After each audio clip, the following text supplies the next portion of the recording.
If you're like me, playing Pokémon Stadium made up a huge portion of your childhood. And even though this was a 3D battle simulator for your Pokémon games, Red, Blue, and Yellow, I think my favorite thing about this game, if you're like me, was the minigames.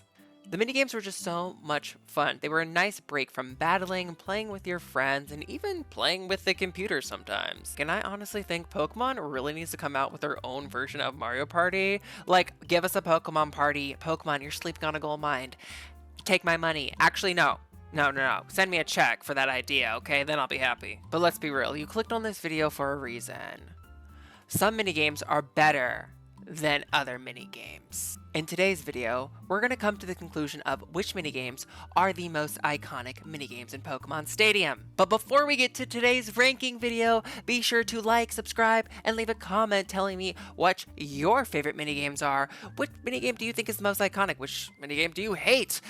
Let me know your thoughts. If you disagree, let me know why you disagree. And if you agree, that just means I automatically love you. With that out of the way, let's get to today's ranking video. Welcome back, friends and family, to another ranking video of Pokemon. I'm so happy that you're here. If you made it through the intro, and by the title of this video, you know that we're ranking Pokemon Stadium games, both 1 and 2. This is a huge core essence of my childhood. Let's have some fun ranking these Pokemon mini games. And it's just a reminder that like these games are so good. They're being referenced constantly, some more than others, but we have to rank which is the most iconic or which ones are the most iconic. I don't even know if there's the most iconic Pokemon mini game, but there's definitely ones that are more iconic than the other. We're also going to rank this kind of just like we're going to go down the line. We're not going to go bottom from top. I haven't even given this a whole lot of thought. I'm basically just doing this on the spot. So feel free to chime in the comments what you think is the most iconic. Okay, I'm going to be needing some help and assistance from Bulbapedia because I've forgotten some of their names. And just in case I don't explain the games that well. Okay, starting right off the bat, the first icon we have, like literally an icon, that's Clefairy says. When I tell you, I am still haunted. Sometimes I lie awake at night. Sometimes I awaken from slumber and I hear, fairy, fairy, fairy, fairy. The way that still haunts me to this day in my 30s, that's S tier. Basically, in Clefairy says, you have a teacher Clefairy and you have 4 players. All of these mini games have 4 players. And the teacher will basically write down directions and you have to basically do Simon Says. Clefairy says, copy those directions completely or you're going to get hit. You can only get hit so many times by teacher Clefairy and then you're out. This one I kind of struggled with. I definitely struggle with this one. It's not even one that I really love to play myself because I always get smacked by the teacher Clefairy. But like this one is iconic. I think it might be the most iconic out of all of them. This is the one that is so memorable. People reference this one a lot, I feel like, in the fandom. This one's scary. This was one of my first survival horror games, Clefairy says. Last one standing, like a lot of these games, wins, and I can easily put Clefairy at S automatically, and I can't even think of any of these games off the top of my head that might be better than it. Next is Ekans Hooperl. I used to not like this one, but I definitely like this one a little bit more. This one's a lot of fun. It's basically like you're tossing Ekans on some Diglets. It's like ring toss. It's like a ring toss, and the Diglets come, they go. Some Diglets are gold for some reason. I think they're using Harden, maybe. Where do I put you? This could be fun. This one could be really fun, actually. Feels very, very carnival. I think I'm gonna put it in B. I could put that one in B. That one's just very solid. I don't have much problems. Like it's one that like I don't hate. I also don't like love it. I just think I'm very like content with it. I think it's a very reasonable, fun game. It's fun getting those golden ones if you can. Yeah. Drowsy's Snore War. I hate this one. I hate this one with a fiery passion. It's no shade to Drowsy, but I hate this one. Might be my least favorite one. I never want to play this one. Please don't ever choose playing this one with me. So playing this game, you and the other Drowsies have to hit A, which is hypnosis, when it hits the center. When the pendulum hits the center of the little thingy. I hate it. I feel like I do this one correctly, and I always, for some reason, it just doesn't I always lose for some reason. I'm like, what am I doing wrong? Why is this rigged? This one genuinely feels rigged. Like, obviously the higher difficulties, if you're playing by yourself and like you're playing against a computer and the higher difficulty, rigged. These mini games are rigged on the higher difficulties. But I just don't enjoy this. I don't enjoy this one at all.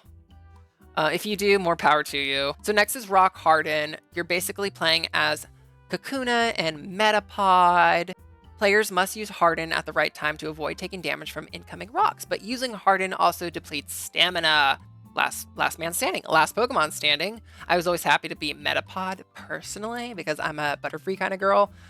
I used to be really good at this one, but this is another one that you have to be really like, you have to like make sure that you're not spamming the Harden because it's gonna drain your HP or you're gonna lose. But it could definitely be challenging. There's a little bit of rhythm to it, so I will give it that. I'm gonna give it a C though. I'm gonna give it a C. I think I'm just content. Content is C. C is content. D is dumb. B is better. A is awesome, and S is slay. Oh my god, wait. Let's do that. Oh my god, I didn't know I could do that. Content. Oh my god, guys, I'm learning. Better. Awesome. Slay. Slays. Sushi go round. This one, without a doubt. First of all, I used to be such a huge fan of Lickitung. Now, not so much. I think I still love Lickitung, but there's just so much competition of like who's my favorite Pokemon. Lickitung, that slays automatically. In this game, you're playing as a Lickitung and you have to eat sushi, and some sushi is spicy, some sushi is more expensive than the others. Like I said, there's some of the sushi is more expensive than the others, and you're trying to wrap out the biggest bill. This one's so fun. This one is like one of the battle royales for sure. It's so competitive. I love this one. This one's so good. It easily slays. I love it. It always makes me want sushi. I used to think that like the sushi as a kid was candy, even though the game was called Sushi. I didn't know what sushi was as a kid. I'm dumb. Sorry. Next is Magikarp's Splash. I remember like loving this one as a kid. It's not one of my favorites these days, but it was definitely fun to play this with like my siblings and see who would rack up the most points. Basically, Magikarp, you're playing as Magikarp, and you have to make Magikarp flop or jump to hit the button above him to rack up the most points. You have to do that the most. Very self-explanatory. I love that. I love a very simple, straight to the point game. I'm gonna put it in awesome. I would put it in slays. You know, I think this actually was an app. Wasn't this one an app? An app minigame? Maybe I'm wrong. But I thought this one was became like an app, like a video game, like a little, maybe I'm wrong. Correct me if I'm wrong. If anyone knows what I'm talking about, maybe I'm just like completely making something up. But like, if that's the case, maybe it should go in slays, but I will put it in awesome just for now because I might be wrong. Thundering Dynamo featuring Pikachu and Voltorb. In this game, you're playing as either one of those Pokemon and you're trying to charge up the machine, and you have to press the button corresponding to the color on the machine. So if it's blue, you press A. If it's green, you press B. Very self-explanatory. Whoever charges up wins, and the other Pokemon obviously lose. This one could be fun. I think it's very standard. I'm gonna put it at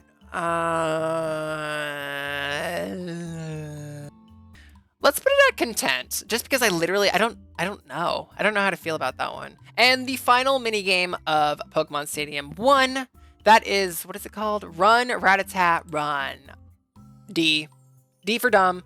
Yeah, if you like this one, more power to you. This one is exhausting. So Run, Rattata, Run. You're, playing as Rattata. It's a race. You have to jump over hurdles, avoid obstacles, press A at the same time. But while all this is happening, the camera spins. It is so, what's the word? It makes me so dizzy. I can't even think of the other word. I'm thinking of a word. Bewildering? No, it's going under drowsy. I kind of hate this one. I don't hate it. I just don't want to play it. I'm going to lose. I'm automatically going to lose because the camera's spinning and I'm just going to pass out. Why is it spinning? Does it have to spin? Just give us a bird's eye, a Pidgey's eye view. Why is it spinning? Why does the camera spin? Next is Gutsy Golbat. Okay, this one's like, Is it complicated? It's complicated. I have a complicated, well, yes, I have a complicated relationship with this game. I used to hate and be so afraid of this game because I was horrible at it. Basically, you're playing as a Golbat and you have to, it's a battle royale setting.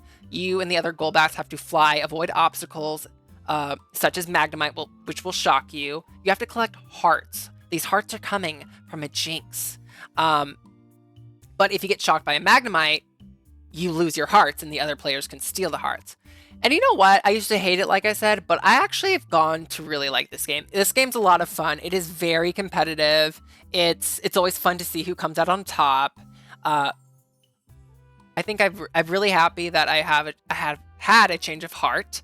Speaking of hearts, with this game, I really like it a lot more. It makes you feel. It makes you feel. It feels like very Mario Party. I'm gonna put it better for sure. I like it. This one can stay.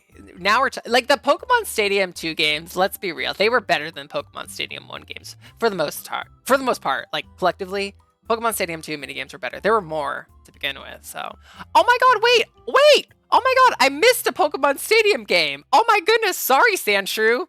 Dig. Oh my goodness, I lied. Sorry, everyone, I lied. Apology video, breaking my silence. I'm really sorry. I forgot about Sandshrews. Dig. This one, you play a Sandshrew and you're trying to dig the fastest a hole to the underground and sput out, struck, not oil. You strike water. I'm so good at explaining these. Sandshrews, dig. I used to like this one a lot as a kid. Very standard. I love a standard, straight to the point minigame. I'm gonna give it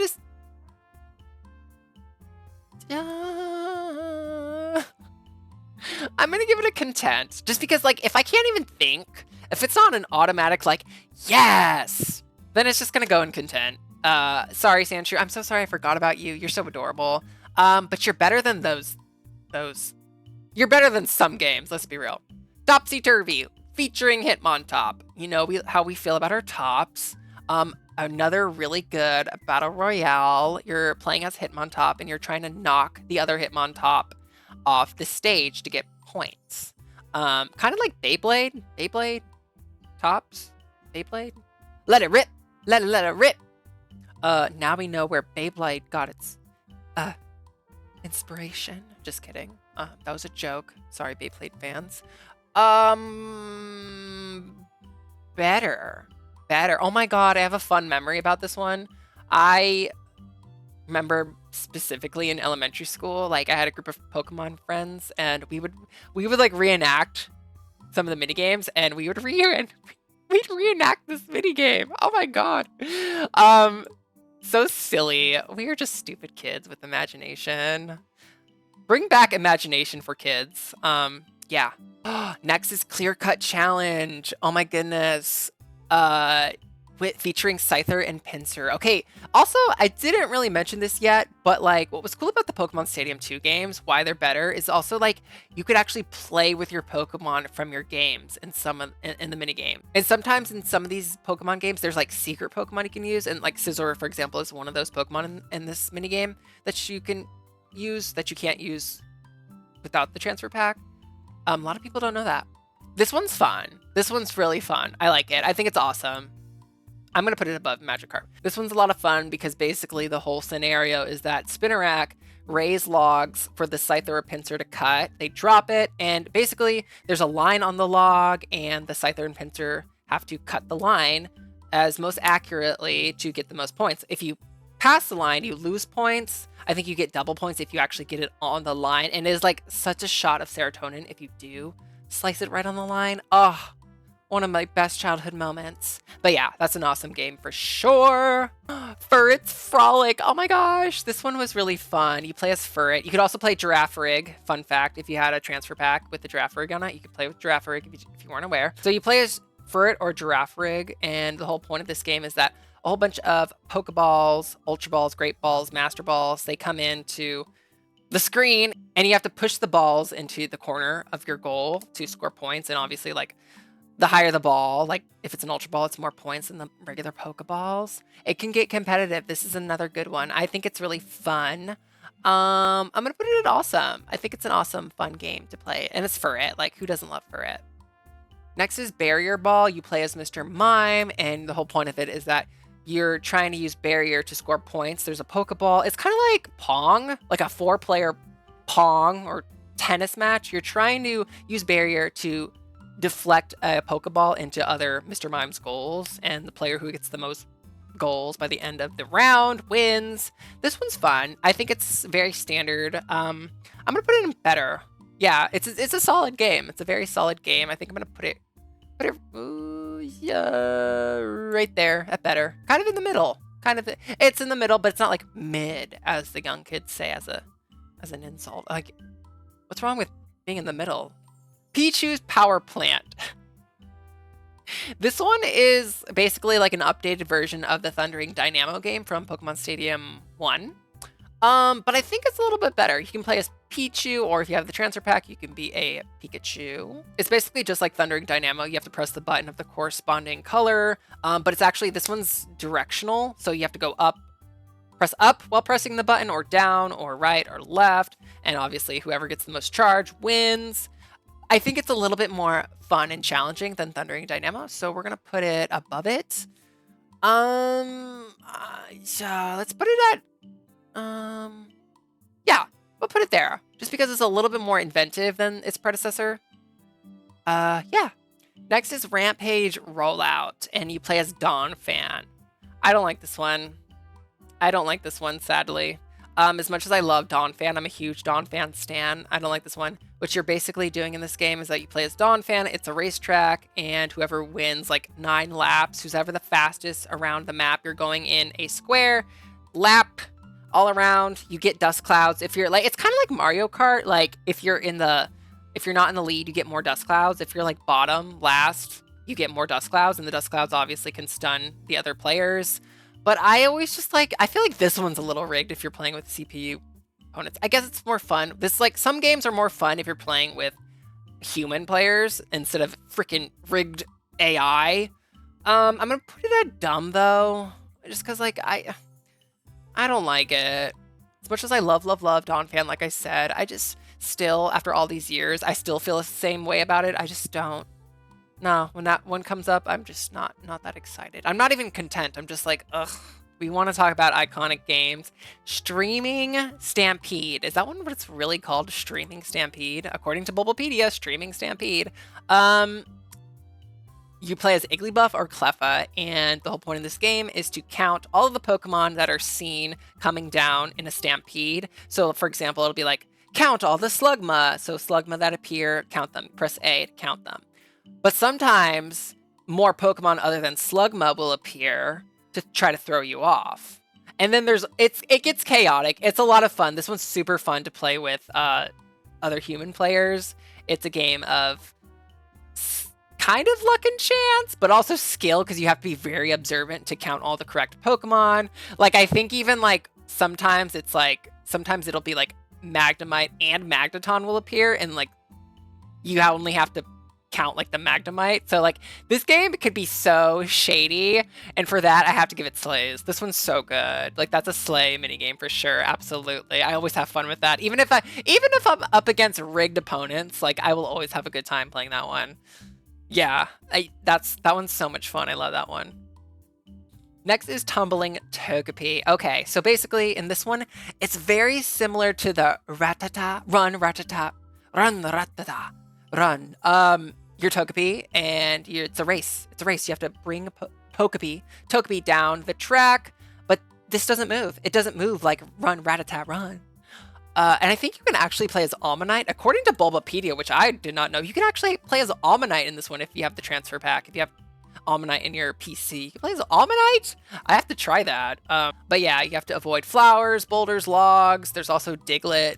I think it's a lot better. It's such an improvement to Run, Rattata, Run. I think I'm going to put it in content. Because that's how I feel about it. It's not like I don't like it. I also just don't really like love it. I just don't know if I would... Is it the best content game? Let's put it there. I think that's fair. I have to try that with Almanite because I love Almanite. Okay, next is Delabird's Delivery. And basically you're playing as Delibird and you have to collect the most presents that are coming down a conveyor belt. And some of the presents are more expensive than the others. There's like a diamond ring, there's a Snorlax doll, there is a like Nintendo 64. This one is a lot of fun. It can be so shady because also there's like Swinubs coming down to hit you and make you drop your present. This one will definitely make you nerd rage, but I still think it's a lot of fun.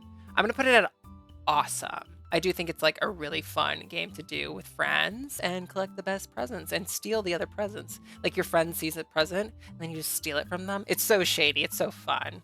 I love it. It's easily in the awesome category. Top tier. Oh, next is Egg Emergency. You play as Chansey and you have to collect eggs that are falling down from the sky. You have to catch the eggs in the middle, to the right, to the left, using, the bumpers. But sometimes the eggs aren't eggs. They're Voltorbs, and they'll actually shock Chansey if it falls into Chansey's pouch, and that'll hurt her, and she'll drop eggs. So you have to collect the most eggs when the timer runs out. It's a lot of fun. I used to be really good at this one. This one slays. This one's a slay, for sure. Easily a slay. That one's hands down easily a slay. Totally deserves it, Chansey. And last but not least, we have Eager Eevee, where you play as Eevee. So it's kind of like a game of musical chairs. You have an Apom, and he's holding a lid, and the lid contains fruit, and you want to get as much fruit as possible. And, there'll be like the music will play, and then it'll stop, and Apom will he'll sometimes fake out. He'll lift the lid, and you have to be the first one to press A, I think, to collect the fruit. Whoever gets the most fruit wins. But sometimes Apom reveals the lid and it's a Pineco, and you might actually not realize it, and you press A and you hit the Pineco. You have to sit out a round. Another very shady game, but it's good. It's good. It's all about timing, who's the quickest, who's the most observant. This one's good. I think it's is it awesome? Or is it better? Is it awesome? Awesome? Awesome? Let's put it at awesome. I think it's challenging. Eevee with the bang in that photo. Okay, I see you. And here we have it. Here is our ranking tier list according to which games are the most iconic in Pokémon Stadium. Let me know your favorite Pokémon minigames in Pokémon Stadium, and do you agree with this list? Do you disagree? Let me know. Thank you so much, friends and family, for watching today's video. It really means a lot to me. And don't forget to leave a like, comment, and subscribe to help me out and make more videos just like this on this platform. It would mean the world to me if you did that. Please. But until then, friends and family, stay safe out there. Protect yourselves physically and mentally. I really appreciate y'all so much. And thank you for being you. Until next time, bye, everyone.